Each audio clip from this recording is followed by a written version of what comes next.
Barishal women chamber of commerce and ইন্ডাস্ট্রির উদ্যোগে শীতার্ত মানুষের মাঝে কম্বল বিতরণ করেন। শীতের তীব্রতা বৃদ্ধির ফলে দরিদ্র ও নিম্ন আয়ের মানুষের কষ্ট লাঘবের উদ্দেশ্যে এই মানবিক উদ্যোগ গ্রহণ করা হয়। বরিশাল নগরীর ২৯ নং ওয়ার্ড এই কর্মসূচিতে শীতার্ত অসহায় মানুষের হাতে কম্বল তুলে দেয়া হয়েছে। এ সময় Barishal women chamber of commerce and ইন্ডাস্ট্রির সভাপতি বিলকিস আহমেদ লিলি বলেন, সাথে আমি আসছি। তো আমাদের নূতন এপিসিসি এর যে সংস্কারকরণের বৈষম্য বিরোধী যে আমাদের যে ক্যান্ডিডেট আছে সভাপতি পদে যে নিয়ে আছেন জাকির হোসেন নয়ন, সেই নয়ন ভাইয়ের সৌজন্যে কিন্তু আজকের এই কম্বলগুলো আমরা এখানে বিতরণ করতেছি। তো এটা আসলে অনেকটাই, এটা তো বুঝতেই পারি যে আমরা যে ভালো লাগা যে গরিব মানুষের মাঝে যে আমরা যে কম্বল বিতরণ করতেছি এটাই একটা ভালো লাগা।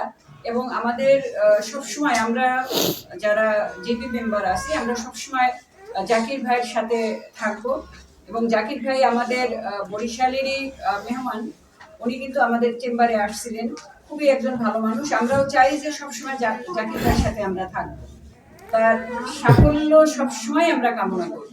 সমাজে সুবিধাবঞ্চিত মানুষের পাশে দাঁড়ানো তাদের নৈতিক দায়িত্ব।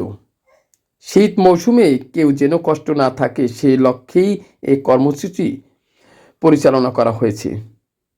এতে আয়োজনে বনলতা মুর্শিদা, সভাপতি রেবেকা সুলতানা, পরিচালক আঞ্জুমান আরা কেয়া, রাহিমা আক্তার, লুনা শিকদা আফরোজ, তাসলিমা আক্তার অন্য সদস্যরা উপস্থিত ছিলেন। বরিশাল থেকে পারভেজের তথ্যচিত্র নিয়ে বিস্তারিত।